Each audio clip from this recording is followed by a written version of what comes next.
করবে ডক্টর মোহাম্মদ ইউনূসকে আপনার মনে হচ্ছে কিনা যে ক্ষমতার অপব্যবহার উনি করছেন, উনি উনার নিজের স্বার্থকে দেশের স্বার্থের চেয়ে বেশি সামনে রাখছেন? সেই স্বার্থের মানে আর্থিক স্বার্থ নাও হতে পারে, আপনি সেটা বলছেন, মানে হইতে পারে যে তার কাছে যেটা আদর্শ মনে হয়। জি, ওনার একটা বড় ভুল উনি শুরুতে করেছেন। আমরা জীবনে প্রত্যেকেই ছোট বড় ভুলের মধ্য দিয়ে আমাদের জীবনে গই অথবা পিছিয়ে যায়। ওনার এইটা স্বার্থবাদিতা আমি এখনো বলবো না, আমি বলবো যে একটা বিরাট ভুল তিনি করেছেন। এই যে ক্ষমতায় আসবার প্রায় সঙ্গে সঙ্গে গ্রামীণ সংক্রান্ত যতগুলো প্রতিষ্ঠানের পক্ষে উনি যে তার সমস্যার সমাধানের ক্ষেত্রে যে তড়িৎ বেগে কাজগুলি করেছেন, এইটা উনি ঠিক করেননি। কারণ হচ্ছে আপনি যখন অনেকের দায়িত্ব নেন এবং সমাজে যখন অনেক মানুষ ক্ষতিগ্রস্ত থাকে, আপনি সবার দায়িত্বটা শেষ করে নিজের দায়িত্ব গ্রহণ করা হচ্ছে যে কোনো মহৎ আদর্শের আপনার দাবি। তো উনি তার এই সমস্যাগুলো সমাধান করবার আগে তার আরো অনেকের সমস্যা, অনেক কোম্পানির সমস্যা, এগুলো সমাধানের দিকে যেতে পারতেন, কিন্তু এই তাড়াহুড়াটা তিনি করেছেন। আমার ধারণা যে এইটার জন্য তার সারা জীবন তাকে করে করে খাবে। উনি এখন ইতিমধ্যেই উনি বোঝান কিনা আমি জানি না, এইটা তিনি করেছেন। কিন্তু তার মূল সমস্যাই হচ্ছে তার সরকারের ঠিক রাজনৈতিক দিগদর্শন না থাকা।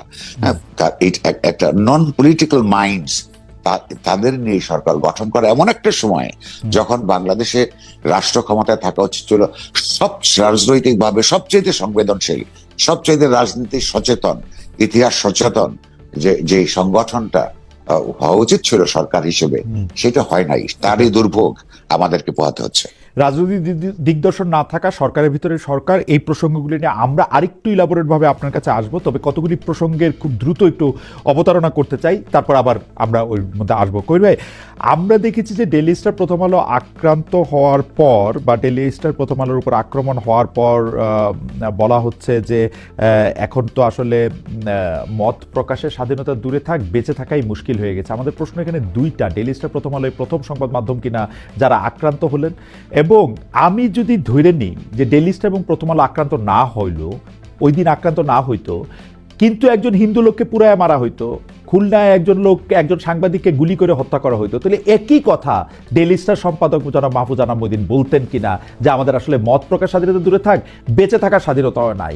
মানে যে দুইটা পত্রিকা আমাদেরকে সবচেয়ে বেশি মানুষ পড়তেছে বলে দাবি করতেছে বা আমাদেরকে লিড করতেছে, তাদের সম্পাদকরা শুধু নিজেরা আক্রান্ত হওয়ার পরেই কি বুঝতে পারলেন যে দেশে আসলে মত প্রকাশের স্বাধীনতা নাই, বা এই প্রথম সংবাদ মাধ্যম আক্রান্ত হইল?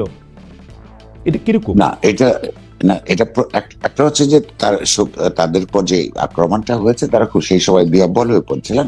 হয়তো শব্দের প্রয়োগ, বাক্য বিন্যাসের মধ্যে তার এই যে ত্রুটি বলবো আমি, যেটা আপনি ধরেছেন, এটা তার হয়েছে। কিন্তু ধরুন মত প্রকাশ কি তিনি বন্ধ রেখেছেন? তারপরের দিনই তো আনবাউড বলে উনি পত্রিকা বের করেছেন। অর্থাৎ ওইটা একটা দুঃখের কথা, সেই কষ্টের কথা।